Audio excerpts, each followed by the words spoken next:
O padrão Bitcoin. Capítulo 1. Dinheiro.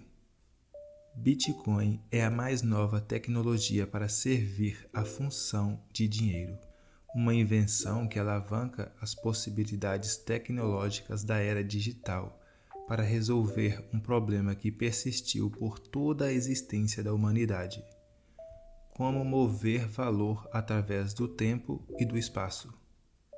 Para entender o Bitcoin, deve-se entender primeiro o dinheiro. E para entender o dinheiro, não há alternativa a não ser estudar a função e a história do dinheiro. A maneira mais simples para pessoas transferirem valor é transferindo bens valiosos entre elas. Esse processo de troca direta é conhecido como escambo, mas só é prático em círculos pequenos com alguns tipos de bens e serviços produzidos. Em uma economia hipotética de uma dúzia de pessoas isoladas do mundo, não há muito escopo para especialização e troca. E seria possível para cada indivíduo se engajar na produção de bens mais essenciais para a sobrevivência e trocá-los entre eles diretamente. Escambo sempre existiu na sociedade humana e ainda continua hoje, mas é altamente impraticável e seu uso permanece em circunstâncias excepcionais, geralmente envolvendo pessoas com grande familiaridade entre si. Em uma economia maior e mais sofisticada, surge a oportunidade para indivíduos se especializarem na produção de mais bens e para trocá-los com mais pessoas.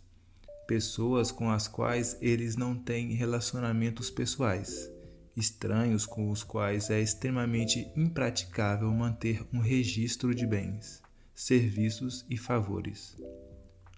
Quanto maior o mercado, maiores são as oportunidades para especializações e trocas, mas também maior o problema da coincidência de desejos. O que você quer adquirir é produzido por alguém que não quer o que você tem a vender. O problema é mais profundo do que diferentes requisitos para diferentes bens, pois há 3 diferentes dimensões do problema. Primeiro, existe uma falta de coincidência em escalas. O que você deseja pode não ser igual em valor ao que você possui, e a divisão de um deles em unidades menores pode não ser prático. Imagine querer vender sapatos por uma casa. Você não consegue comprar a casa em pequenas porções. Cada uma equivale em valor a um par de sapatos. Nem o dono da casa quer ter todos os sapatos cujo valor é equivalente ao da casa. Segundo, a falta de coincidência no tempo. O que você quer vender pode ser perecível, mas o que você deseja comprar é durável e valioso, tornando difícil acumular o suficiente do seu bem perecível para trocar por um bem durável num determinado momento. Não é fácil acumular a quantidade suficiente de maçãs para serem trocadas por um carro de uma vez, porque elas vão apodrecer antes que o negócio seja concluído. Terceiro, a falta de coincidência de locais. Você pode querer vender uma casa em um lugar e comprar uma casa em outro lugar, e a maioria das casas não são transportáveis. Esses 3 problemas fazem da troca direta algo altamente impraticável e resultam em pessoas precisando recorrer a realizar mais camadas de transações para satisfazer suas necessidades econômicas. A única forma de evitar isso é por meio da troca indireta. Você procura encontrar outro bem que outra pessoa desejaria e encontra alguém que irá trocá-lo com você para o que você deseja vender. Esse bem intermediário é um meio de troca e, ainda que qualquer bem possa servir como meio de troca, à medida que o escopo, o tamanho da economia aumentam, torna-se impraticável para a pessoa constantemente buscar diferentes bens que sua contraparte esteja procurando. tendo que fazer diversas trocas para cada uma que deseja transacionar. Uma solução muito mais eficiente emergirá naturalmente, só porque aqueles que tentarem serão muito mais produtivos do que aqueles que não tentarem. Um único meio de troca, ou ao menos um pequeno número de meios de troca, emerge para todos trocarem seus bens. Um bem que assume o papel de um meio de troca amplamente aceito é chamado de dinheiro. Ser um meio de troca é a função por excelência que define o dinheiro. Em outras palavras, é um bem comprado, não para ser consumido, um bem de consumo, nem para ser empregado na produção de outros bens, um investimento ou bem de capital, mas primordialmente para ser trocado por outros bens. Ainda que investimento é também feito para produzir renda para ser trocada por outros bens, é distinto do dinheiro em 3 aspectos. Primeiro, ele oferece um ganho, enquanto o dinheiro não. Segundo, sempre envolve um risco de fracasso, enquanto o dinheiro supostamente deve carregar o menor risco. Terceiro, investimentos são menos líquidos que dinheiro, precisando custos de transação significativos toda vez que precisam ser gastos.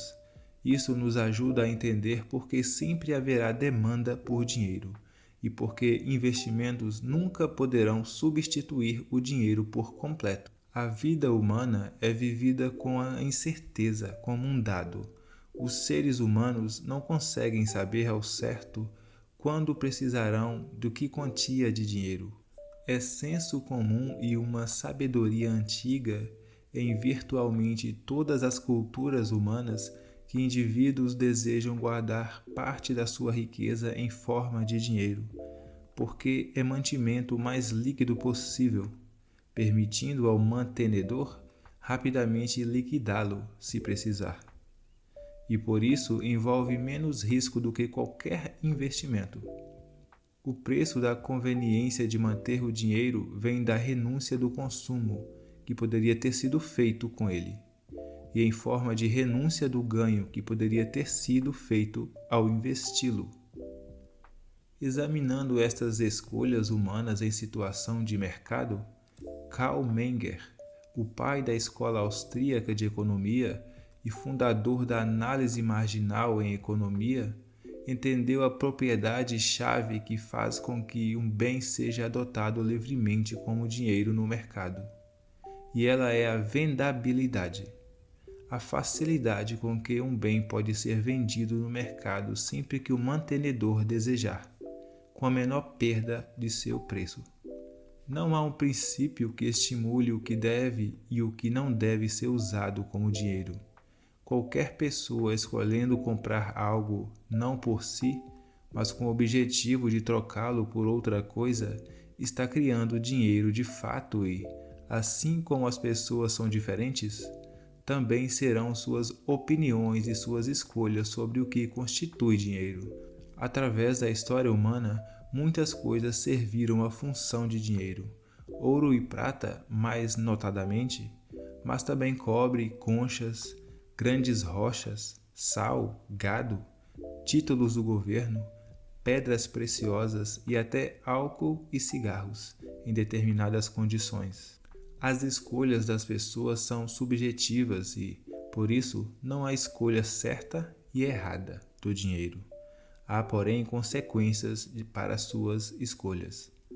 A vendabilidade relativa dos bens pode ser medida em termos de quão bem eles resolvem as 3 facetas do problema da falta da coincidência de desejos.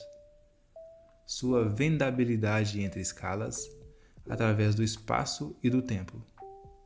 Um bem que é vendável em diferentes escalas pode ser convenientemente dividido em unidades menores e agrupado em unidades maiores, permitindo então ao mantenedor vendê-lo na quantidade que desejar.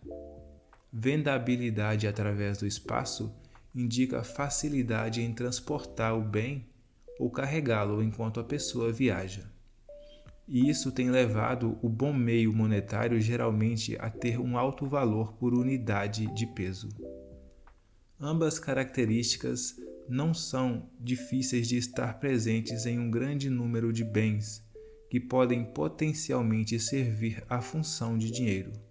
É o terceiro elemento, a vendabilidade através do tempo, que é o mais crucial.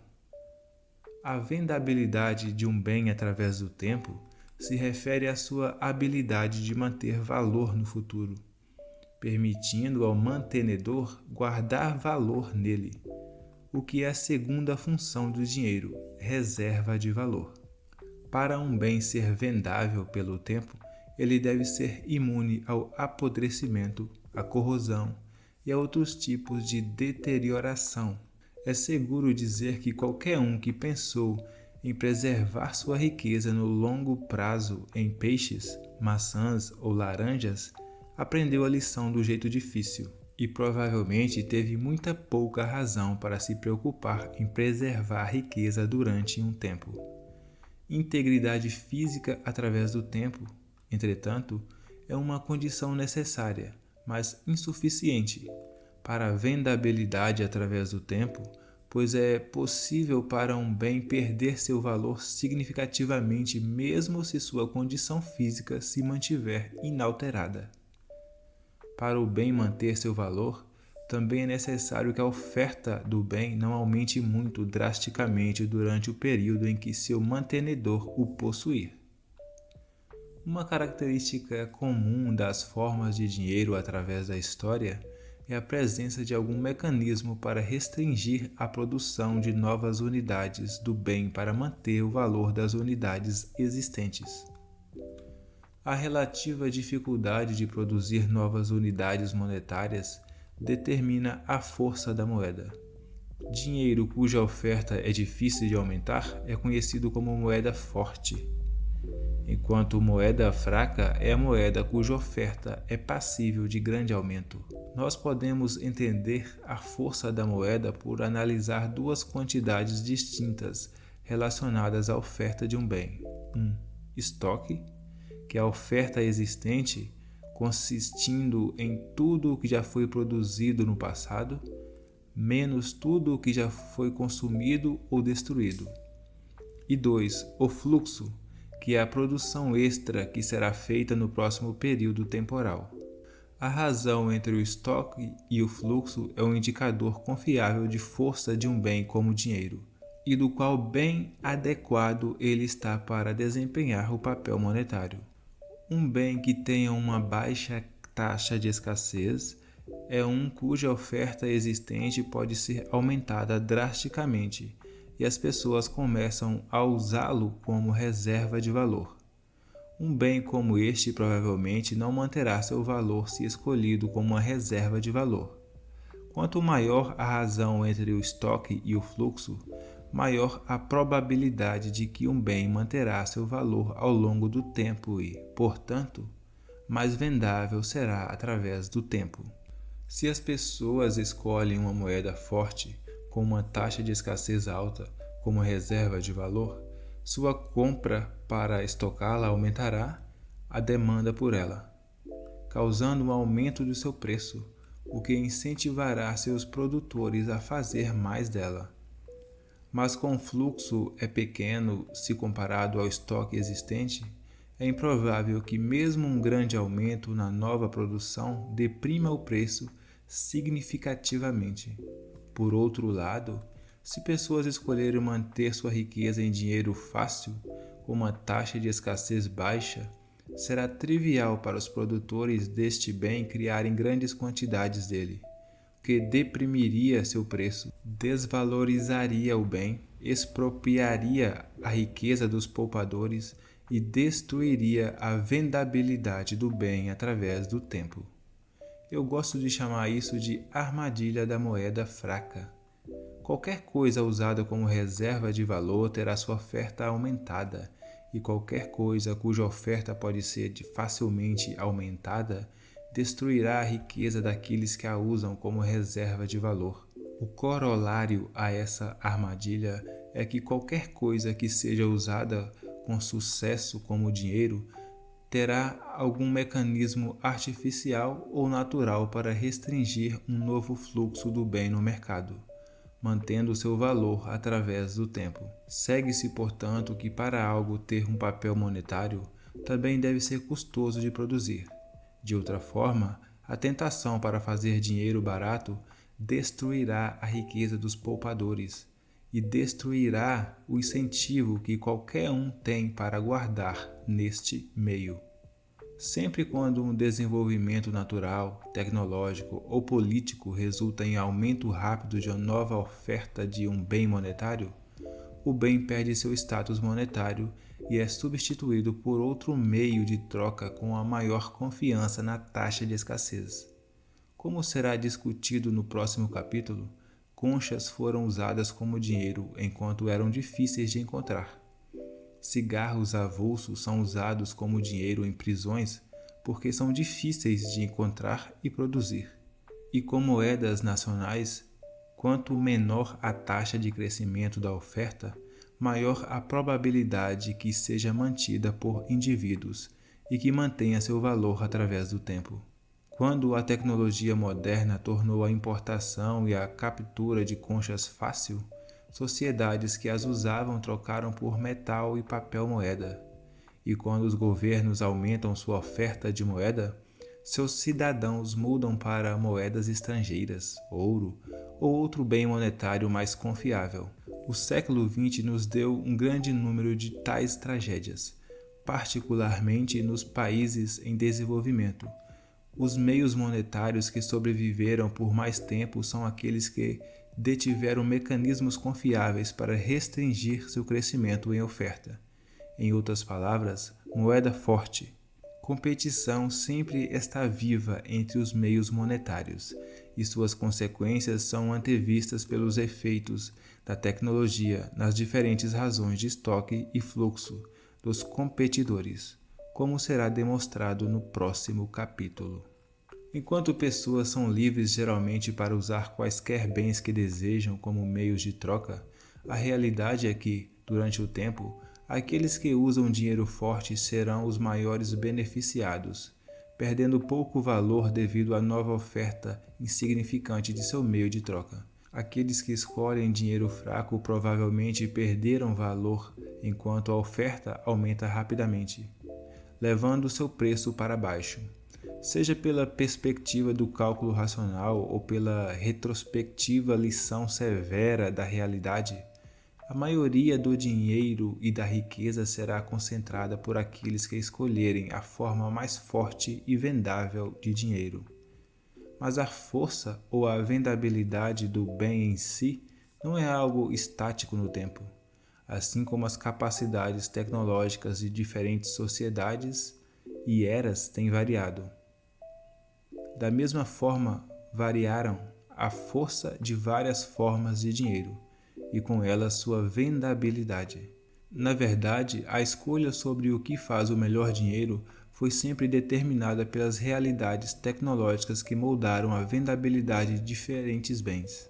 Portanto, economistas austríacos raramente são dogmáticos ou objetivistas em sua definição de moeda sonante, definindo-a não como um bem ou commodity específica, mas como qualquer moeda que emerge pela escolha livre no mercado pelas pessoas que a transacionam, não imposta a elas por uma autoridade coercitiva, e dinheiro cujo valor é determinado pela interação do mercado e não pela imposição governamental.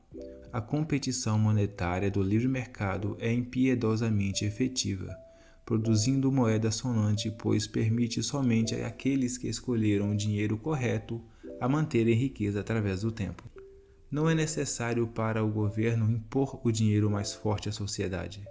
A sociedade o terá descoberto muito antes de ser inventado por seu governo. E qualquer imposição governamental, se tiver algum efeito, será só para impedir o processo de competição monetária. As completas implicações sociais e individuais do dinheiro forte e fraco são muito mais profundas do que meramente ganho ou perda financeira, e são um tema central deste livro. discutido minuciosamente ao longo dos capítulos 8, 9 e 10. Aqueles capazes de poupar sua riqueza em uma boa reserva de valor são mais propensos a planejar para o futuro do que aqueles que têm reservas de valor ruins. A saúde de um meio monetário, em termos de sua habilidade de manter valor através do tempo, é uma determinante chave do quanto indivíduos valorizam o seu presente ao invés do futuro, ou sua preferência temporal, um conceito essencial neste livro. Além da razão entre estoque e fluxo, outro aspecto importante da vendabilidade de um meio monetário é sua aceitabilidade por outros. Quanto mais pessoas aceitam um meio monetário, mais líquido ele é, e maior probabilidade ele tem de ser comprado ou vendido sem muita perda. Em arranjos sociais com muitas interações ponto a ponto, como protocolos de computação demonstraram, é natural alguns padrões surgirem e regularem as trocas, porque os ganhos de se juntar a uma rede crescem exponencialmente quanto maior o tamanho da rede. Por isso, o Facebook e um punhado de redes sociais dominam o mercado, enquanto muitas centenas de redes quase idênticas foram criadas e promovidas. Similarmente, qualquer dispositivo que envie e-mails precisa utilizar o protocolo IMAPOP3 para receber e-mail e o protocolo SMTP para enviá-lo. Muitos outros protocolos foram inventados e poderiam ser utilizados perfeitamente bem, mas quase ninguém os usa porque fazê-lo impediria o usuário de interagir com quase todo mundo que usa e-mail hoje em dia. Porque eles estão em IMAP, POP3 e SMTP. De forma semelhante com dinheiro, é inevitável que um ou alguns bens emergiriam como um meio de troca, porque a propriedade de ser transferido facilmente é o mais importante. O meio de troca, como mencionado anteriormente, não é adquirido por suas próprias propriedades, mas por sua vendabilidade. Ademais, a ampla aceitação de um meio de troca permite que todos os preços sejam expressos em seus termos, o que o permite desempenhar o terceiro papel do dinheiro, a unidade de conta.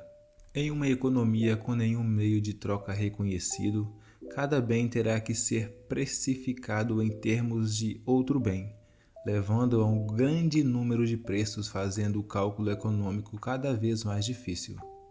Em uma economia com meio de troca, todos os preços de todos os bens são expressos nos termos da mesma unidade de conta.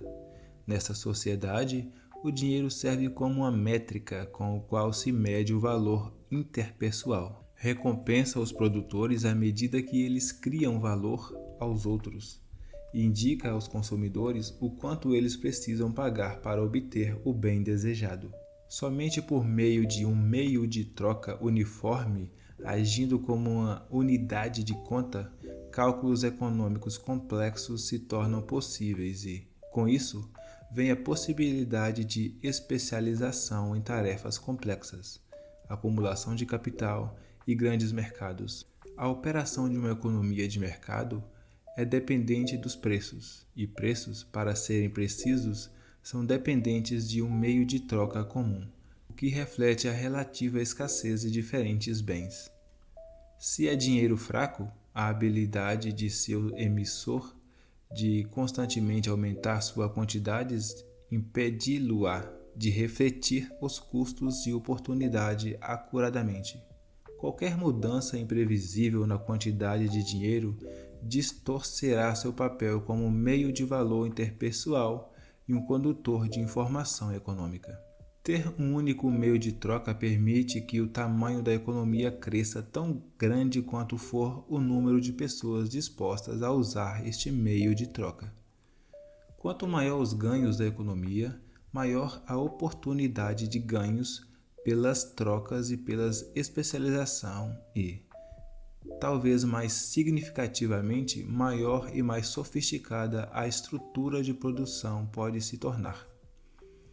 Produtores podem se especializar em produzir bens de capital que só produzirão bens de consumo finais depois de longos intervalos, o que permite mais produtos produtivos e superiores. Em uma pequena economia produtiva, a estrutura de produção de peixe consiste em indivíduos indo à costa para pegar os peixes com as mãos nuas, com todo o processo levando poucas horas do começo ao fim. Com o aumento da economia, ferramentas mais sofisticadas e bens de capital são utilizados, e a produção dessas ferramentas alarga a duração do processo de produção significativamente, enquanto também aumenta sua produtividade. No mundo moderno, peixes são pescados com barcos altamente sofisticados que levam anos para serem construídos e são operados por décadas. Esses barcos são capazes de navegar pelos mares que barcos menores não podem alcançar e, portanto, produzir peixes que, de outra forma, não estariam disponíveis. Os barcos podem desafiar águas inclementes e continuar a produção em condições difíceis onde barcos com menor intensivo de capital ficariam ancorados sem uso.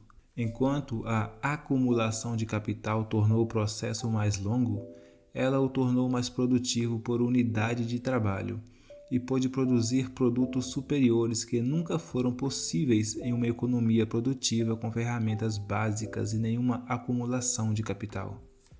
Nada disso seria possível sem que o dinheiro desempenhasse os papéis de meio de troca para permitir especialização, reserva de valor para criar uma orientação de futuro e incentivar os indivíduos a direcionar recursos para investimentos, ao invés de consumo, e unidade de conta para permitir o cálculo econômico dos lucros e perdas. A história da evolução do dinheiro viu vários bens desempenharem o papel de dinheiro, com vários graus de força ou fraqueza, dependendo das capacidades tecnológicas de cada era. De conchas do mar a sal, gado, prata, ouro e dinheiro. Do governo lastreado em ouro, determinando com o uso quase universal do curso legal do governo, cada passo do avanço tecnológico nos permitiu utilizar uma nova forma de dinheiro com benefícios adicionais. Mas, como sempre, novas armadilhas. Ao examinar a história das ferramentas e materiais que foram empregados no papel do dinheiro ao longo da história, somos capazes de discernir as características que geram bom dinheiro e as que geram dinheiro ruim. Somente com esse pano de fundo, poderemos então entender como o Bitcoin funciona e qual é o seu papel como meio monetário. O próximo capítulo examina a história de artefatos e objetos obscuros que foram usados como dinheiro ao longo da história, desde as pedras Rai da ilha Iap até conchas do mar nas Américas, talões de vidro na África e gado e sal na Antiguidade. Cada um desses meios de troca serviu a função de dinheiro por um período durante o qual teve uma das melhores razões de estoque e fluxo disponíveis para sua população, mas parou quando perdeu esta propriedade. Entender como e por que é essencial para entender a evolução futura do dinheiro e qualquer papel provável que o Bitcoin desempenhará. O capítulo 6 passa para a análise de metais monetários e como o ouro se tornou o principal metal monetário do mundo durante a era do padrão ouro, no final do século XIX. O capítulo 7 analisa a mudança para o dinheiro governamental e seu histórico de desempenho. Depois que as implicações econômicas e sociais de diferentes tipos de dinheiro são discutidas no capítulo 8, 9 e 10, o capítulo 11 introduz a invenção do Bitcoin e suas propriedades monetárias.